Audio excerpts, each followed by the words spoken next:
আমরা সিলেট বিভাগের দুইটা জেলা, সিলেট জেলা এবং সুনামগঞ্জ জেলার পাথর কোয়ারি বিষয়ে একটা মিটিং করেছি। এখানে পরিবেশ সংরক্ষণ করে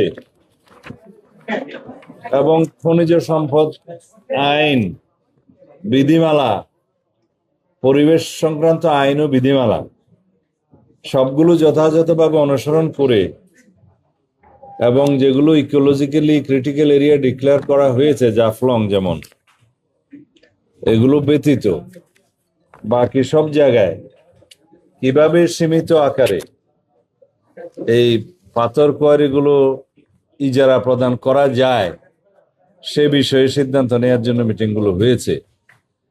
এখানে আমরা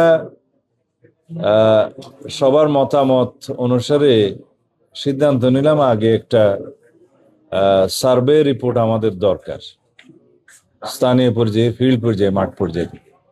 এখানে বিভাগীয় কমিশনার সিলেট এর কে আহ্বায়ক করা হয়েছে, আর দুই জেলার, সিলেট এবং সুনামগঞ্জ জেলার জেলা প্রশাসক এবং উভয় জেলার খনিজ সম্পদ মন্ত্রণালয়ের উভয় জেলা পরিবেশের যে প্রতিনিধি, পানি সম্পদ মন্ত্রণালয়ের প্রতিনিধি, আর কাকে দিলাম,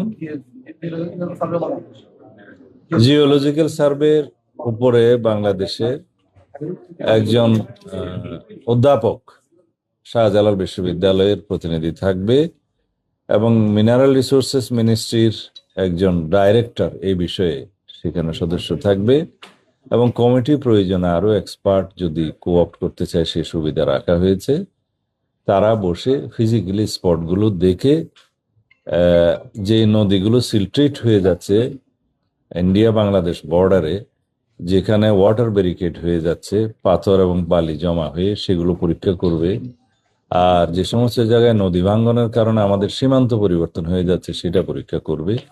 কি পরিমাণে, কত গভীরতায় এই পাথরগুলো উত্তোলন করলে পরিবেশ সংরক্ষণ করা হবে, আহরণ করলে, সে ব্যাপারে সাজেশন দিবে। এবং কোন কোন জায়গায় আমাদের পর্যটন স্পট আছে আর কি, সেই সমস্ত জায়গায়, যেমন সাদা পাথরের একটা স্পট আছে, বিছানাকান্দি আছে, ভোলাগঞ্জ আছে, বিভিন্ন জায়গায় আমরা যাতে পর্যটক আকর্ষণ করতে পারি সেটাও তারা এখানে সাজেশন করবে। সেই সমস্ত জায়গায় যাতে আমরা অন্তত একটা শাসনের মধ্যে রাখতে পারি। আইন শৃঙ্খলা বাহিনীর ভূমিকা আছে এখানে, 2 এসপিকেও সেখানে মেম্বার হিসেবে রাখা হয়েছে, যাতে দুর্বৃত্তায়ন না হয় এবং পাথর লুট না হয় সেগুলো তারা সাজেস্ট করবে। এই সমস্ত বিষয় বিবেচনা রেখে আমরা একটা এই পাথর সংক্রান্ত, পাথর আহরণ এবং পরিবেশ সংরক্ষণ এবং আইন শৃঙ্খলা নিয়ন্ত্রণ, এই বিষয়ে আমরা কিছু নীতিগত সিদ্ধান্ত নেওয়ার বিষয়ে বসছিলাম।